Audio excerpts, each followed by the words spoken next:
지난 수요일부터 사순절이 시작되어 오늘은 사순절 첫째 주일입니다. 사순절은 부활절 이전 6주간을 가리키는 말로 우리를 영원히 살리기 위해 십자가에 못 박혀 돌아가신 주님의 고난을 묵상하며 구원받은 그리스도인답게 살지 못한 우리의 바르지 못한 삶을 참회하는 기간입니다. 사순절의 문자적인 의미는 40일간의 절기입니다. 사순절의 기간은 단번에 정해진 것이 아니라 오랜 기간의 변천 과정을 거쳤습니다. 예수님께서 공생애를 시작하시기 전에 40일 동안 광야에서 금식하셨고 마귀의 시험을 받으셨는데 그것이 사순절이 40일이 된 직접적인 배경입니다. 사순절이 40일로 정해진 것은 325년 제1차 니케아 공의회에서였습니다. 사순절이 시작되는 수요일에 이마에 재를 바르는 것으로 사순절을 시작하였다고 하여 재의 수요일 또는 성회 수요일이라고 합니다. 초기에 교회는 사순절 기간에 그리스도인들에게 금식을 엄격하게 지키도록 강요했습니다. 사순절 기간에 그리스도인들은 하루에 저녁 한 끼만 먹을 수 있었습니다.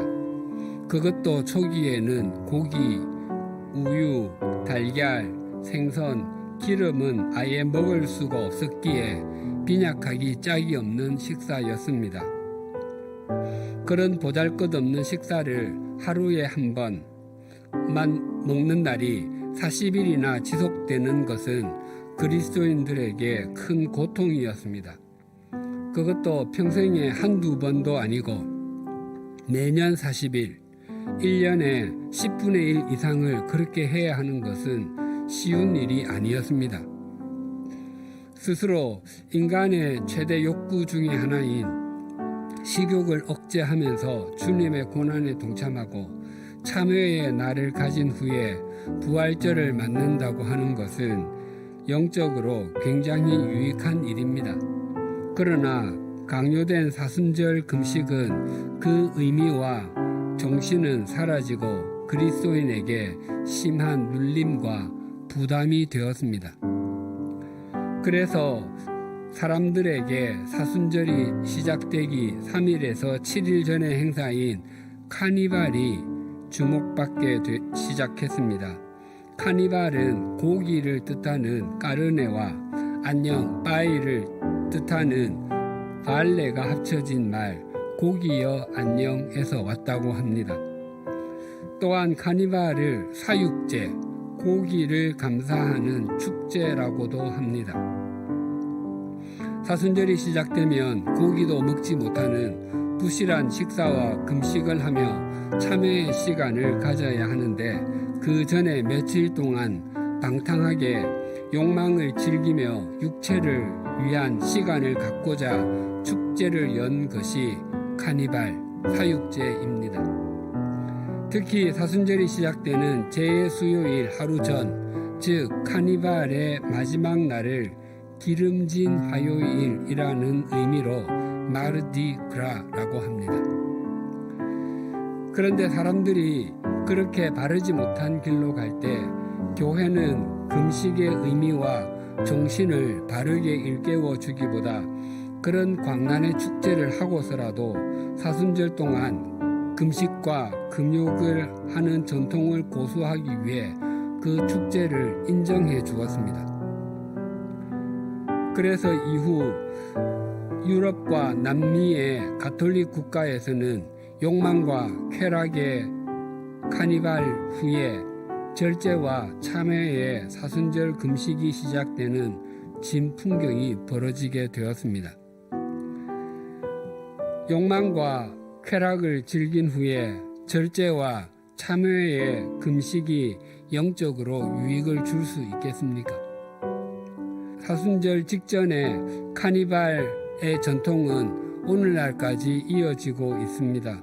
올해도 가톨릭 국가인 프랑스의 니스 카니발, 이탈리아의 베네치아 사육제, 브라질의 리우 카니발 등 여러 형태의 축제가 벌어졌습니다. 코로나로 멈추었다가 다시 시작한 카니발은 더욱 화려해졌습니다. 그러나 그렇게 화려한 축제를 가졌다고 해서 사순절에 더 철저하게 금식을 지키고 사순절에 바른 정신을 되새기는 것은 결코 아닙니다. 사순절을 경건하게 보내려는 사람은 극소수이고 카니발의 쾌락을 즐기려는 사람은 정말 많습니다. 사순절의 의미가 어떻게 타락해 가는지와 카니발이 어떻게 변질되는지를 목도한 종교개혁자들은 바르지 못한 동기로 시작된 카니발과 사순절의 형식적인 금욕 전통을 폐하였습니다. 다만 초대교회로부터 이어져 온 사순절의 본질인 참회의 정신만 이어받았습니다. 사순절 기간에 이루어지는 참회의 토대 위에서 부활절의 참된 의미가 세워질 수 있기 때문입니다.